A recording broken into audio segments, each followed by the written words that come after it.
সুপ্রিয় দর্শক, আশা করি আল্লাহ রাব্বুল আলামিনের অশেষ মেহেরবানিতে ও দয়ায় আপনারা সবাই ভালো আছেন। প্রিয় দর্শক, আপনাদের দোয়ায় এবং আল্লাহ তাআলার অশেষ মেহেরবানিতে আমিও ভালো আছি। আজ এমন একটি আপনাদের সামনে খুব সহজে কিভাবে বশীকরণ করা যায় এবং বিচ্ছেদ করা যায় তা আমি আজকের ভিডিওতে বর্ণনা করব। যদি আজকের ভিডিওটা ভালো লাগে, চ্যানেলটি সাবস্ক্রাইব করে পাশে থাকা বেল আইকনটি অল ক্লিক করে রাখবেন, যেন নতুন নতুন ভিডিও সবার আগে দেখতে পান। আর যারা অলরেডি চ্যানেলটি সাবস্ক্রাইব করেন নাই তাদেরকে বলবো অবশ্যই চ্যানেলটি সাবস্ক্রাইব করে পাশে থাকেন। ইনশাল্লাহ যে কোনো কাজ করে উপকার পাবেন। এটা দিয়ে বশীকরণও করা যায়, বিচ্ছেদও করা যায়, আর বিভিন্ন রোগ থেকে মুক্তি পাওয়া যায়, আর এটা দিয়ে আকর্ষণও করা যায়। আমি আপনাদেরকে কিছু নিয়ম কারণ বলে দিতেছি, কয়েকটা বিদ্যা, একটা নকশা দিয়ে কয়েকটা যেন কাজ করতে পারে এটা আমি বলবো। নিয়ম কারণ সম্পূর্ণ মনোযোগ দিয়ে শুনবেন। যারা ব্যক্তিগত কাজ করাইবেন, প্রয়োজনে কোনো সমস্যার মধ্যে পড়লে, কঠিন সমস্যার মধ্যে থাকলে আমি আপনাদেরকে ইনশাল্লাহ গ্যারান্টি সহকারে কাজ করে দেব।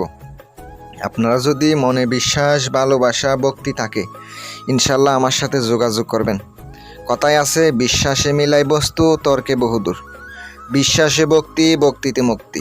যদি বিশ্বাস করে যে কোনো কাজ করাইতে পারেন, আপনার জীবনটা পাল্টে যেতে পারে, অথবা আপনার ভালোবাসার মানুষকে ফিরাইতে পারেন, অথবা আপনি মনের মানুষকে আপনি বশ করতে পারেন, শত্রুকে দমন করতে পারবেন। আর এটা দিয়ে বিশ্বাস রাখতে হবে মনের মধ্যে। হ্যাঁ, অবশ্যই কাজ করবে। নকশা যখন দিছে এটা অবশ্যই কাজ করবে।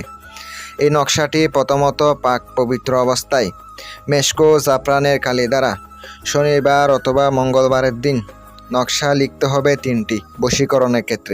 বশীকরণের ক্ষেত্রে লিখিতে হবে অমুকের কন্যা অমুক, অমুকের পুত্র অমুকের জন্য ভালোবাসায় পাগল হোক।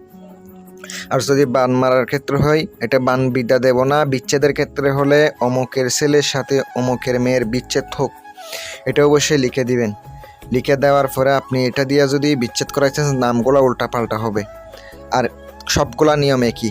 যদি বিচ্ছেদ করাইতে চান, 2টা নকশা লিখিত হবে, একটা চলাচল রাস্তায় পুঁতিতে হবে, একটা হচ্ছে কবরের বুক বরাবর রাত 12টার সময় পুঁততে হবে। বশীকরণের ক্ষেত্রে 3টা নকশা লিখিত হবে। নকশা লিখার পরে একটা নকশা গুরুস্থানের মধ্যে বুক বরাবর পুঁতিতে হবে, আরেকটা নকশা মেশকো জাফরান কালি দ্বারা লিখার পরে জাগ্রত করে এটা তাদের খাওয়াইতে হবে। আরেকটা হচ্ছে আগুনের নিচে দাফন করতে হবে, যেন গরম হইতে থাকে। তাহলে আপনার মনের মানুষ, আপনার ভালোবাসার মানুষ অস্থির হয়ে, পাগলা হইয়া আপনার কাছে আসবো। এটা আমি গ্যারান্টি দিলাম।